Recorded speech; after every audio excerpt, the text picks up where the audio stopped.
So we'll get started. So before we sort of get into the guts of tonight, and I'd just like to start by giving an acknowledgement to country. So for most of us, we're gathering from the north and south side of Meanjin. So that's Turrabal and Yuggera country. So I acknowledge the Turrabal and Yuggera peoples as the traditional owners of the lands upon which we live, work, and meet to learn and discuss about energy and about many other things as well. I also would like to acknowledge if there are any Aboriginal and Torres Strait Islander peoples with us tonight. Thank you for coming along. I'd also like to pay my respects to elders past, present and emerging, and I'd also like to acknowledge that this land has been stolen and it has not yet been ceded. So now I'd like to pass over to Chris. Thanks, Jen. So just to put it in terms of context, so we have the upcoming state election that is set for the 31st of October. And with less than 3 months away until voters hit the polling booths, the campaigns and policies championed by all political parties across the spectrum will define the discussion and debate which will ensue. This is particularly the case for energy policy here in Queensland. So both major parties, the Labor government and the Liberal National Party, has publicly emphasized the importance of transitioning to renewable energy and decarbonizing Queensland's energy generation. Of particular interest is the Greens platform that is championed by Michael Berkman, who is a sitting member and the current only Greens member in Parliament. And he has championed a cheaper builds, more plans, more jobs plan, which is very similar to the Green New Deal that is being done in the US, but more Queensland centric. And if elected, the Greens is promising to create 23,000 jobs in the energy sector and cut electricity bills by 46%. So with that in mind, sorry, just next slide, Jen. So with that in mind, for our consulting program this semester, we have decided to focus on 2 specific questions that come from their Greens plan. So one is, should we end electricity privatization in Queensland? Why not? And is reaching 100% renewable energy viable, especially by 2030? Why not? So, and with that in mind, I'd like to introduce our speaker for tonight. So, Amy McMahon. She has worked as a social researcher, teacher, carer, and community worker, and is now running as a Greens candidate in the South Brisbane electorate. And without further ado, I'll pass it on to Amy to speak for a presentation. Hi everyone, thank you so much for having me along tonight. Really excited, as Chris mentioned, we've just got a couple of months to go until the election, so it's a really exciting time. And obviously energy features quite a lot in the platform that we're talking about, and Chris mentioned Michael Berkman, who's our MP in Parliament. We're hoping that we can get him a few friends in Parliament and a few more people who are going to be talking about clean energy, talking about public ownership, that I'm going to go into a bit more detail on. But yeah, hoping come October, we might be able to be talking about some of this stuff in earnest. So really interested to see what you're all studying as well, to see you've come from a range of different backgrounds. This is useful for me to know, just so I can sort of tailor what I'm talking about.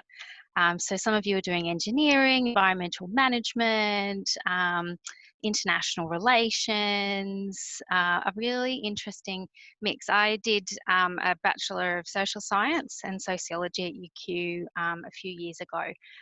So I'm very familiar with UQ, and the Student Energy Network was running then when I was at uni as well. So got to see, I guess, when it was in its inception. But I was going to talk in detail about the Greens energy policy. So yeah, I was going to talk a little bit about the Greens energy policy, talk a little bit about what's motivated us to write this particular policy, what we're hoping to achieve from this, and how we'll implement it as well, with a particular focus on those two questions around privatisation or public ownership and 100% publicly owned clean energy. So I thought to start off with, in terms of the motivations for why we've developed this particular policy, I thought I'd go through some of the big issues that we have in the Greens have been coming up against when we've been talking to people right across the state. So a big part of what we do in the Greens is we do a lot of one-on-one conversations with people. We go and knock on people's doors, or we talk on the phones with people. We're actually having a phone calling session this evening. But essentially, we've been having thousands of conversations with people right across Queensland for the last few years and finding out in detail about the kinds of challenges people are facing, the kinds of concerns people have, and what kind of vision people have for Queensland. So in drawing on this, we've been talking with people a lot about energy and electricity for a whole range of different reasons. People have very different motivations for being involved in this, but there's some kind of core elements that we've been able to pull out from these conversations. So I thought I'd go through some of these big challenges just to sort of set the scene for the policy that we've developed. So the first one is this legacy of privatisation. The electricity system in Queensland and right around the country historically was something that was publicly built and publicly owned and publicly run. In 2006, under a then Labor government, the retail of our electricity system was privatised. So this is, the people that deal with your bills that you purchase your electricity off. And over that time, we've seen electricity go up quite a lot. A lot of the conversations that we've been having with people have focused on the cost of electricity, which has come down a little bit in the last year or so. But over this longer term, we've seen electricity prices go up and up and up and up. And in a bigger context of talking about cost of living, talking about wages, talking about people's livelihoods, and the resources that people have to lead a good life. Electricity is something that comes up quite a lot in a lot of media conversations and in these conversations we've been having with people on the phones. And a lot of people remember that time when we had this publicly owned system in Queensland. It wasn't perfect. There was a lot of issues with the way in which governments were managing and dealing with electricity, but a lot of people recognise the impacts that privatisation has had on the cost of electricity, and also the energy mix that we've got. So obviously in Queensland, our electricity mix is still largely dominated by coal. We've obviously got a range of different energy sources, but coal is right up there. And one of the things that we've been talking a lot about in the Greens is the impact of corporate donations. So we see a lot of these big fossil fuel corporations and energy companies who've been donating money to both Labor and the LNP. And we've sort of traced that back to say, why do we have such a high proportion of fossil fuels in our energy mix? And obviously there's a whole range of different reasons, cost, legacy issues, but this political incentive is a really important part of why we still have so much fossil fuels in our system. And talking about corporate donations, just in the month of August, fossil fuel companies have given Queensland Labor and the Queensland LNP $36,000. So that's just, the 22nd of August. So all that money has already been coming from a whole lot of different fossil fuel companies to our major parties.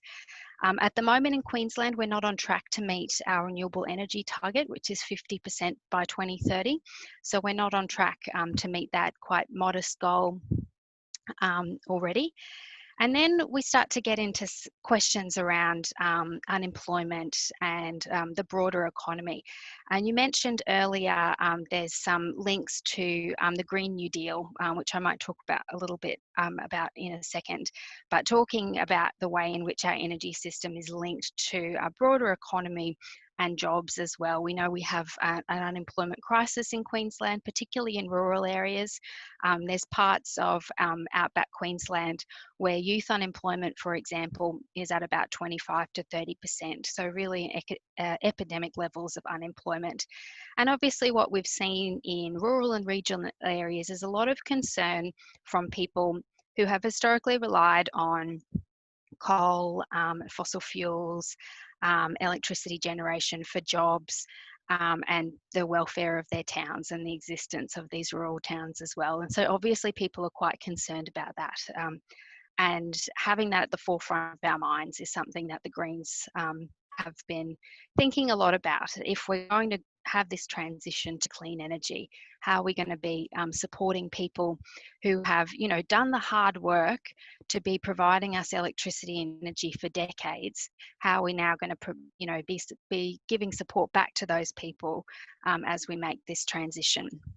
And as mentioned earlier, this has been based on the thousands of conversations that we've had with people right across Queensland around cost of living, climate change, and corporate control in politics. So from that, we have had lots of conversations with experts in the field, people who write policy, a lot of internal work within the Greens, because our policies and initiatives are developed by members as a grassroots party. It's kind of a collaborative approach. So from that, we have developed this broader plan, which if you go to our website, it's called Cheaper Electricity and Jobs Plan, and you can see there the way in which we're trying to communicate this broader picture of electricity and energy to the broader community, many of whom are concerned about cost of living and jobs. So I'll just go through some of the key elements of this plan, and happy to take any questions as we go. The headline is to reach 100% renewable by 2030, so to build 100% publicly owned renewable energy. That I'll talk about the public ownership in a bit more detail in a minute. And as part of that, we'd establish Energy Queensland as a democratic public authority responsible for all the retail network and generation in Queensland. So bringing all the different elements of our electricity system back into one body that would be in charge of democratically running that system. In the process of doing that, we'd be able to reduce people's electricity bills by quite a significant amount. We've worked out, on average, this could save about 46% on people's bills, or about $667 a year. And this is based on looking at electricity systems in other states and other parts of the world that do have publicly run electricity systems, and doing that cost comparison and looking at the amount of money that people are paying at the moment. That's just the profit margin for these private companies. Investing money in households. So I've just picked out a few elements of the policy here, but one of the things that I find really exciting is this idea to be providing households and small businesses with batteries with a rebate scheme. And then the other big part of this broader policy is to redevelop manufacturing industry here in Queensland that could have the capacity to be producing the technology that we need to be doing this massive scale up of renewable energy. At the moment in Australia, there's only a handful of companies that are doing this manufacturing. Obviously, a lot of this technology is manufactured overseas. And over the last few decades, a lot of the manufacturing capacity in Australia has overseas for a range of reasons, and political decisions and profit motives, being able to look for cheaper markets. But there's a whole lot of benefits in us being able to manufacture that technology here in Queensland, and to be providing jobs and to providing security in terms of the amount of technology that we need to be producing. So making the solar panels and the wind turbines and the batteries right here in Queensland, and being able to co-locate industrial centres with energy production at the same time. And I've got a few here. So we have costed this to be, it's a significant amount of money, $25 billion over the next 4 years to build 20,000 megawatts of publicly owned electricity, making our bills cheaper and laying the foundations for that goal for 100% renewable energy by 2030. And then thinking about how we're going to maintain, stability of the grid, answering some of these questions around the feasibility of renewable energy, making sure that we're thinking about things like pumped hydro and battery storage to make sure that we've got that stability in the grid that's able to be dispatched when we need. In the way that, gas electricity stations at the moment are able to switch on really quickly, looking at what renewable options we have that we could be filling those gaps with as we transition away from fossil fuels. So that's kind of the plan in a bit of a nutshell. So I was going to go into a bit more detail, particularly around public ownership and also about the jobs factor. How do I, oops, okay. Oop. Sorry, everyone. How do I go backwards? Oh, here we go. Okay, so the question of public ownership has been really important for us because we've recognised the ways in which the privatisation of a lot of essential services, so electricity being one of them, but also things like water. We've seen this in the university sector. We've seen it in other education sectors in terms of like just government assets, buildings, land.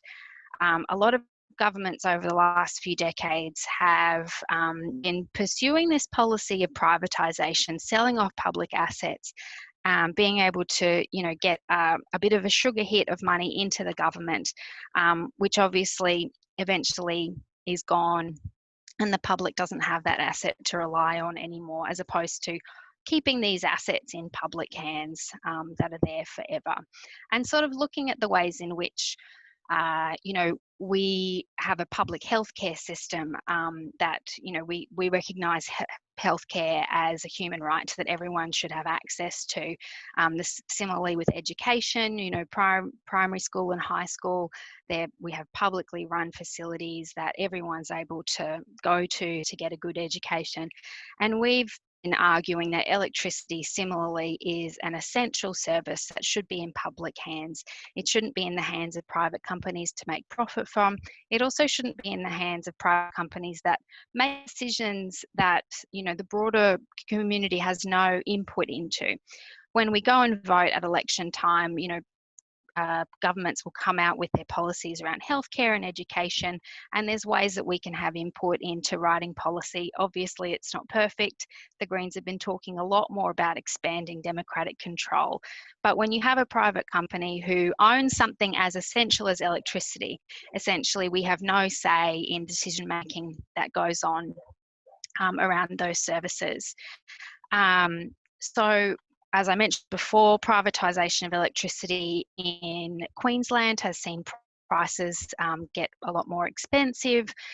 And a lot of the new power generation that's being built in Queensland at the moment is by private companies. There's public money that's going to private companies to build, wind turbines and solar farms.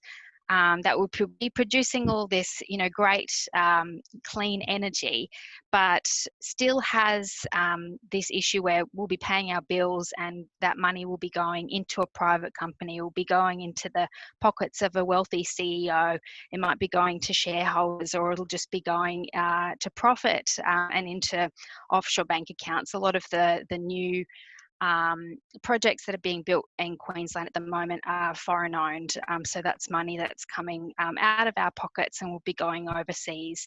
If you have a publicly owned system, all that money is coming back to us. These are our assets, they belong to us. All that revenue is coming back to us and can be reinvested in the system, can be reinvested in innovation and research, in maintenance and stuff like that. So thinking of ways that we can be keeping these benefits here.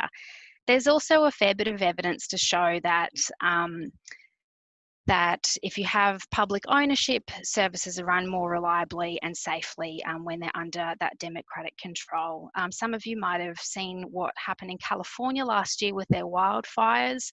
They have a private electricity provider who does the distribution of their electricity. They had been cutting corners with maintenance on their distribution for some time. And a lot of the wildfires were started by failures in the electricity system that were causing sparks that were leading to the wildfires. There's some really interesting work around the direct link between privatisation, cost cutting to make profits, and the wildfires that happen there in Queensland. And so this public company that we'd set up, Energy Australia, would have the mandate to be providing affordable, reliable electricity to Queenslanders first and foremost, rather than making any profit. And you'd be able to see the benefits for decades to come. So that's kind of public ownership in a bit of a nutshell. And as I mentioned before, it's something really, really important that we've been talking a lot about in the Greens for a whole lot of different systems. So obviously electricity is a big one. We've also been talking about making sure public land doesn't get privatised. We've been talking about investment in other kinds of public services, so education and healthcare, having these public systems that belong to us and making sure that they're run for us as well. And as it says there, electricity is an essential service that should be in public hands, run as a public service, not as a for-profit corporation.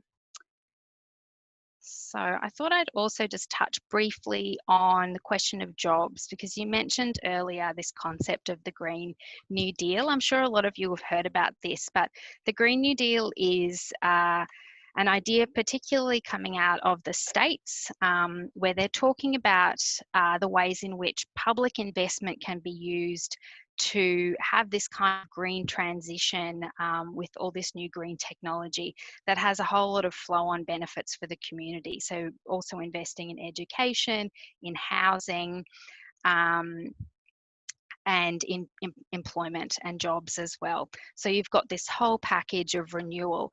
And in a recession, which is what we're sort of expecting we're going to be going into in the next few months, one of the best things that governments can be doing throughout these times is public investment. So as the private sector really starts to falter, putting public money into secure jobs, investing in public infrastructure, investing in housing and construction, and creating those jobs as a way to kickstart the economy again. And so this is something that we've been talking a lot about, the flow-on benefits of significant government investment in our services and in infrastructure as well, to be creating jobs, so you have this kind of flow-on effect.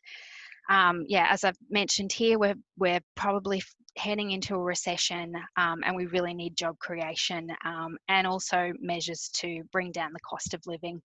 And so what we've calculated from this plan is that we could be creating 23,000 jobs a year for the first 4 years. A lot of these jobs would be in rural areas. As I mentioned before, a lot of the rural areas are where we're seeing really high levels of unemployment and a lot of flow-on impacts in terms of health and well-being as well. And as I mentioned before, linked to this plan is the idea that we could kickstart a manufacturing industry here in Queensland.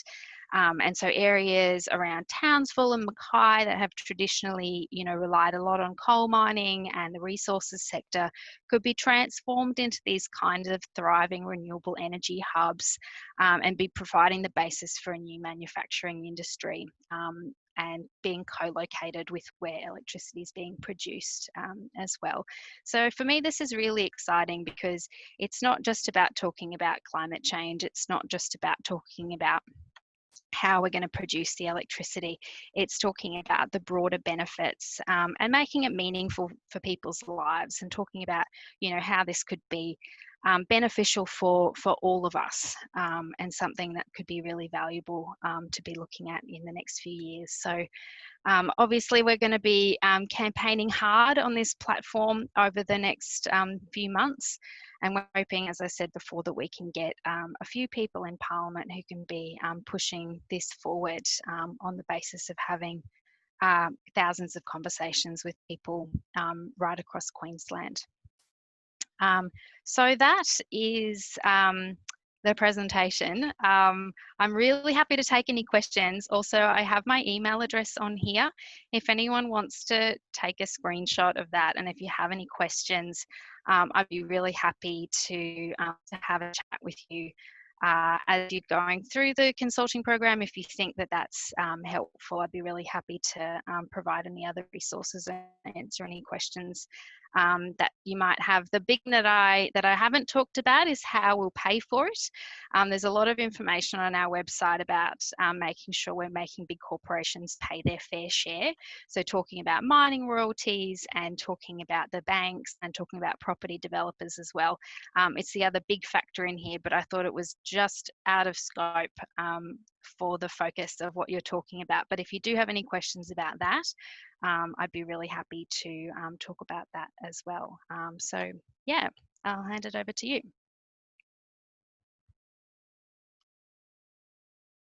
Thanks for that, Amy. That's really good for you. So we've got some questions here. So from Sun Sachs, she says, hi, Amy, when the Greens develop plans such as this one, what is the process involved? Is an independent consultancy hired to develop the plan? And how's the community consulted in this process? Yeah, that's a great question. So the way that plans like this are developed in the Greens is, firstly, we have underlying policy. So the kind of principles that we need to adhere to with anything that we're talking about. So some of the underlying principles that the Greens have is moving towards 100% clean energy. One of the other principles is public ownership. So these kind of underlying principles, and they're developed by Greens members. So Greens members get together 4 times a year at a state council, and we go through our policy platform fairly regularly to be reviewing things. But essentially anyone who's a member of the Greens can be putting forward suggestions for what they think should be in our policy package, and then they get debated at a meeting that's called State Council that happens once a quarter. And so it's really grassroots. So this is one of the differentiations between the Greens and the other major parties. Our policy is developed from the ground with members. And it goes through this rigorous process. It goes through a policy committee, and often the policy committee will be consulting with experts and academics as we put together that policy platform, and then it's voted on by members.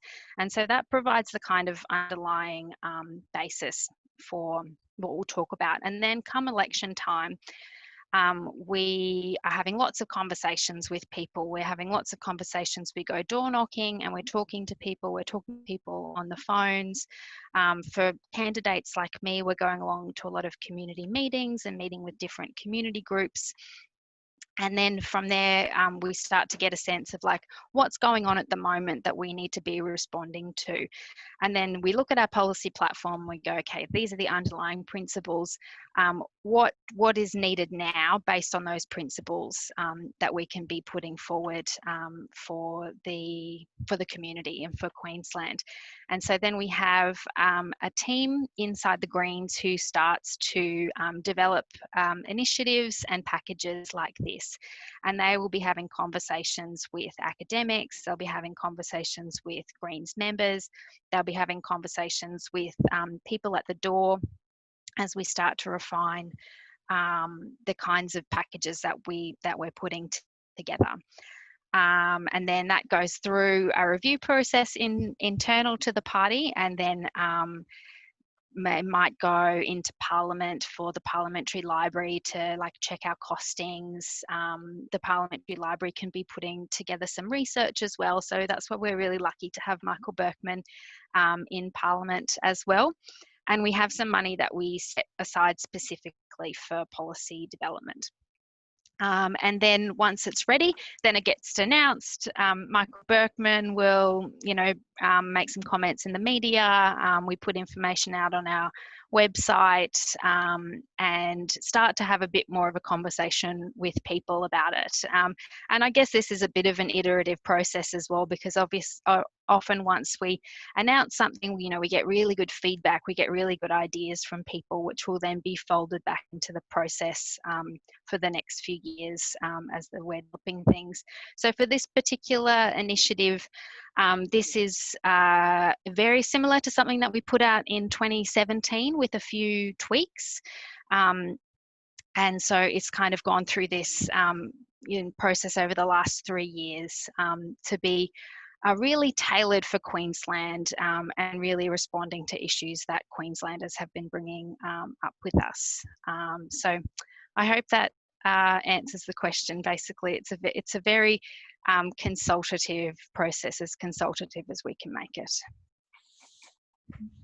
Oh, thanks for that, Amy. Just some other questions. So this one's from Lily. If corporate donations are currently contributing to major parties, won't a shift away from privatization increase tax twofold? So public investment in renewable energy and less donations. And would this affect the cost benefits to households? Yeah, it's a really good question. So I guess in terms of where we get the money to pay for this, rather than increasing taxation for everyday people, what we've been talking a lot about is focusing on the big corporations who at the moment aren't paying much in tax, certainly aren't paying, their fair share. So, for all of us, we could be paying, 20-30% of our wages in tax. Some of these big corporations pay $0 in tax, and actually half of the big mining companies working in Queensland at the moment last year paid zero tax. So they, find all these loopholes to pay no tax. The other major way that governments get money from mining corporations is through royalties that they pay on the resources. So this is like a rent that companies have to pay for digging up resources that essentially belong to all of us. As Queenslanders, and it's set quite low in Queensland. It's only about 7%. So then again, you think, this company might pay no tax, and they're only paying 7% royalties, so it's quite low. So what we've been talking about is making sure these big corporations are paying their fair share. We've also been talking about a bank levy, and we've been talking about property developers as well paying their fair share. And we've done a fair bit of work to show that this is economically viable to these companies make a huge amount of money. And so rather than increasing taxes on everyday people and everyday workers, we'd be generating, billions of dollars that we could then be investing in publicly owned infrastructure.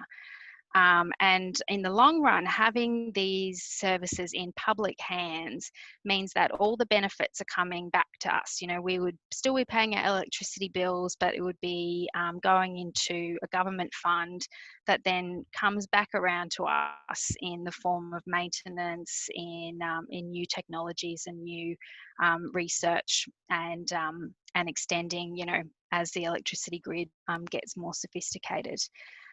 But yeah, it's a really good question. Thinking about how this will impact on everyday people is something that's really at the forefront of our minds. The last thing we want to do is do anything that would increase electricity bills, and the research that we've done suggests that bringing these assets back into public hands would be a huge cost saving. Yeah, most definitely. Yep, and then we also have Manhar. So he's saying, if we move to 100% renewable and public ownership as well, shouldn't the bills come down to almost nothing, as there's no fuel cost and only maintenance and management cost? This is based on the renewables bid for almost nothing during the day in the NEM. Yeah, eventually, I think that's what we'd definitely be aiming for. Obviously, there's going to be quite a lot of costs as we get this set up. But yeah, you would hope that down the track we would see costs come down significantly. yeah, maybe to nothing. Maybe not fully to nothing, because we'll still be, having to pay people to do maintenance and to be upgrading. I guess one of the big problems that we've seen with private systems is that investment in maintenance hasn't been there. So making sure that we're paying staff and maintaining systems as well. But definitely, I think this is one of the huge benefits of renewable energy, as you've mentioned, is that eventually it could be super cheap once we've got the technology in place. And obviously, there'll be some renewal over, decades. These pieces of technology don't last forever. But yeah, you would hope that eventually it would come down quite significantly. Yeah. Just to add on to that, like there'll be like transmission costs as well with the more smarter grid, I guess. So there's a bunch of other costs involved. So compared to previous ones. Okay. And next question. This is a bit of a big one. How would the process of transitioning from private to publicly owned electricity be conducted? Would there be a buyout of privately owned facilities or a similar initiative?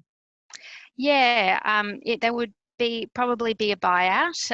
There'd be some transition period where we would be replacing the boards of these companies with a combination of workers and First Nations representatives and people from the neighbouring communities who live around where those companies are actually based.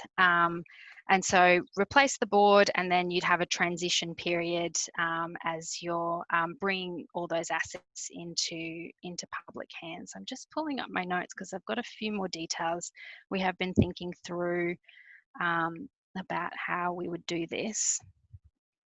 So yeah, setting up this company, Energy Queensland, that would be mandated to start this process.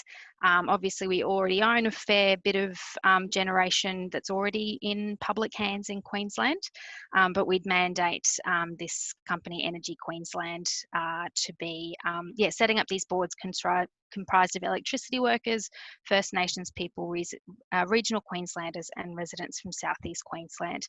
And so there would be a bit of a buyout, but the cost savings eventually would be significant. Once we've taken those assets into public hands, there's obviously a fair bit of administration involved in moving those assets over. I think the key thing is making sure that the workers are fully supported through that process and that workers are involved in the decision making as those assets move into public hands. I think that's one of the most important things.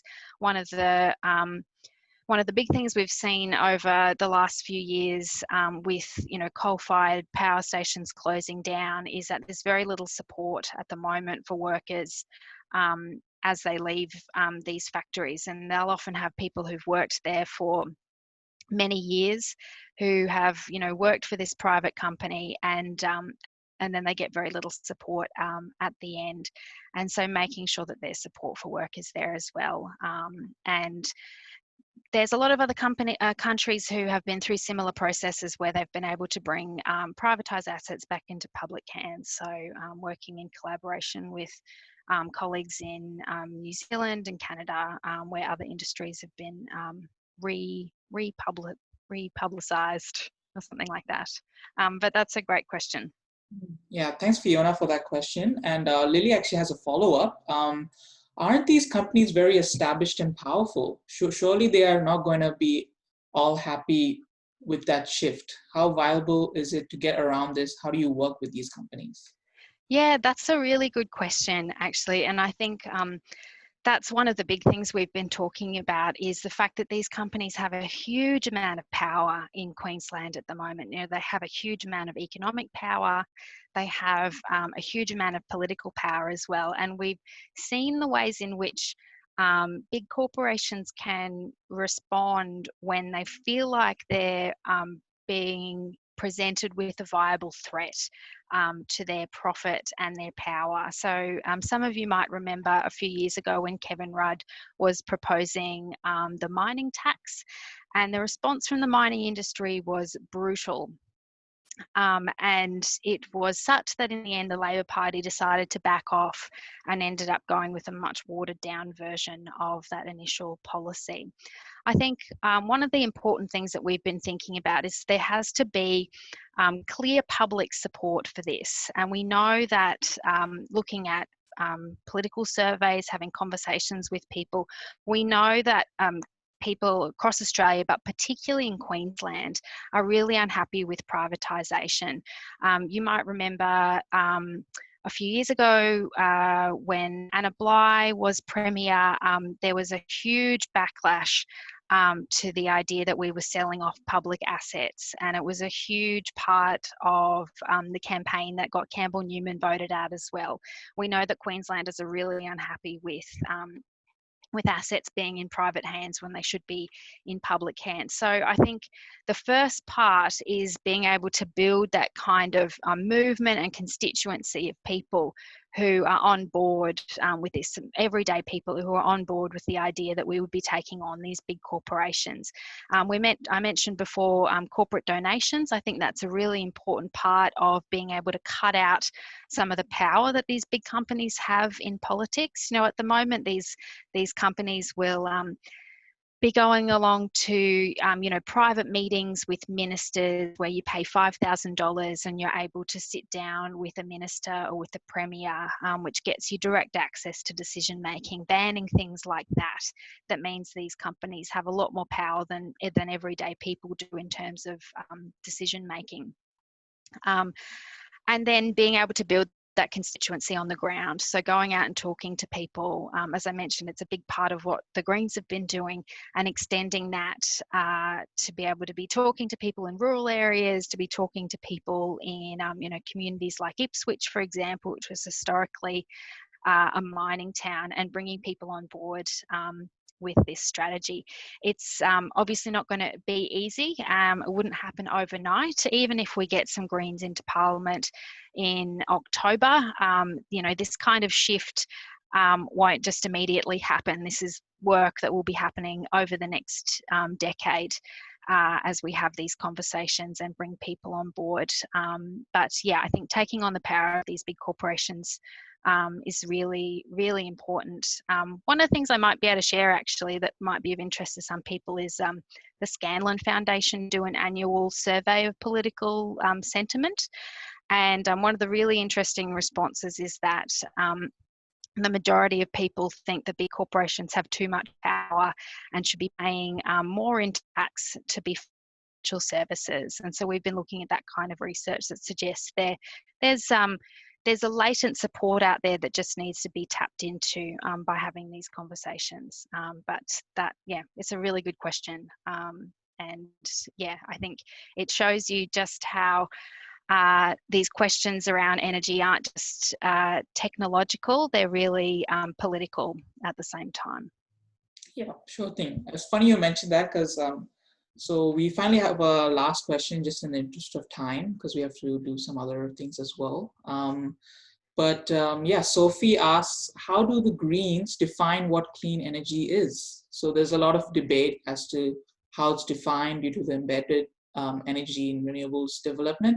And just to add to that from my perspective as well, like depending on the political climate, you have like places in the US that say, people say like nuclear is a clean energy, but obviously over here it's a very different sentiment. So what do you define as clean energy basically?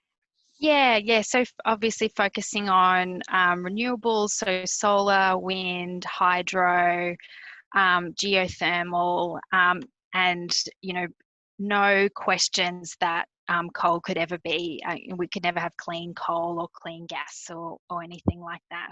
Focusing on battery storage, focusing on those purely renewable resources that don't require that constant input of fossil fuels to keep them running.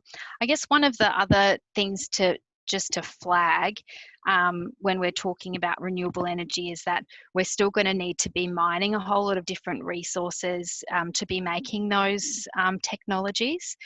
you know, we're going to need things like lithium in batteries. A whole lot of different minerals and resources go into solar panels and wind turbines, which does play into you know, how environmentally friendly and how renewable these resources are.